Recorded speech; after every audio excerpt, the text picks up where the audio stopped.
Let's look at graphs of an inverse function. The graphs of the function f and its inverse function f inverse are related to each other in this way. If the point AB lies on the graph of f, then the point BA must lie on the graph of f inverse and vice versa. This means that the graph of f inverse is a reflection of the graph of f in the line y equals x. So we're going to verify inverse functions graphically. Verify graphically the functions f of x equals 2x minus 3 and g of x equals 1/2 x plus 3 are inverse functions of each other. So we're just going to graph. So f of x is 2x minus 3. And so we start at negative 3, and then we go up to right 1.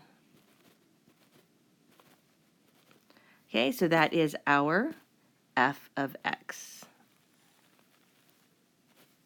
here. And then g of x, we need to pick a point that is on, a grid line, so we don't want to make it a fraction. So several numbers you could plug in. If I plug in 1, 1 plus 3 is 4. 4 over 2 is 2. So I plug in 1, I get 2. Then from here, I could just use the slope of up 1, right 2, up 1, right 2, down 1, left 2, down 1, left 2, and so forth. And so here is my graph. Let's write some of these points. These are truly inverses of each other. Remember, if f has, for example, 2, 1, this is 2, 1, then f inverse, or g of x, the inverse of this, should have 1, 2, and that is true. The next one we can try is we have 1, negative 1, so therefore on g of x we should have negative 1, 1, which is true here. Then if we draw the line of symmetry, that definitely is reflected over the y equals x. Okay, so that's how you verify if they're inverses graphically. So go ahead and try this example out. Try f of x equals 4x minus 1 and g of x equals 1/4 x plus 1. Pause the video and try it out. So looking here, if you try this out, you should have gotten these two lines.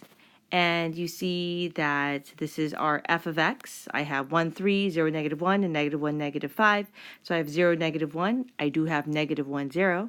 I have 3, 1, so I have 1, 3. I have negative 5, negative 1, and negative 1, negative 5.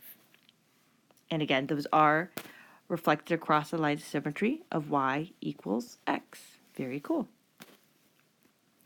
Let's try verifying another type of function graphically. Verify graphically the functions f of x equals x squared, and it is restricted, so we have x has to be greater than or equal to 0. And then on the other one, we have g of x equals square root of x. So f of x equals x squared, that's a parabola, but since we're restricted to x is greater than 0, we know it's the right side of the parabola. So let's draw that out or sketch that. So this is my f of x. G of x is a radical, so it starts at 0, 0, 1, 1, and 4, 2. So I label it, this is x is 4, y is 2, this is 1, 1, and this is 0, 0. So and this works out on the other side as well. We also have 0, 0, we have 1, 1, and then we have 2, 2, 4. So try out the example below. Verify graphically the functions of x squared plus 1 when x is greater than 0, and g of x equals square root of x minus 1. Try this out. All right, this is what it should look like. You have f of x here, and you have the points 0, 1, 1, 2, and 2, 5. Then on the other side, for g of x, you have 1, 0, 2, 1, and 5, 2. So they're definitely inverses of each other. So just definitions. Horizontal line test for inverse functions. A function f has an inverse function if and only if no horizontal line intersects the graph of f at more than one point. So just as a couple of examples, if I had a line, that's going to pass a horizontal line test. If I have an absolute value graph, will that pass a horizontal line test? No, it won't, because it'll cross at 2 points. So this is yes, that has an inverse function, and this is no.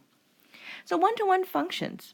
A function f is 1 to 1 when each value of the dependent variable, so that is our y value, corresponds to exactly one value to the independent variable, which is our x. A function f has an inverse function if and only if f is 1 to 1. So looking at this example here, we notice that for this variable here, the dependent variable, has two different outputs. Same thing with 1.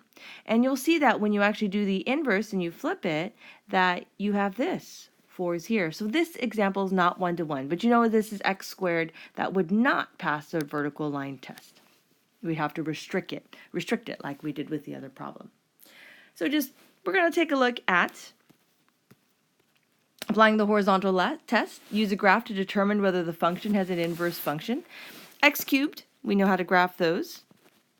And I think, hopefully you know your parent functions right now, or by now, and that would help out greatly.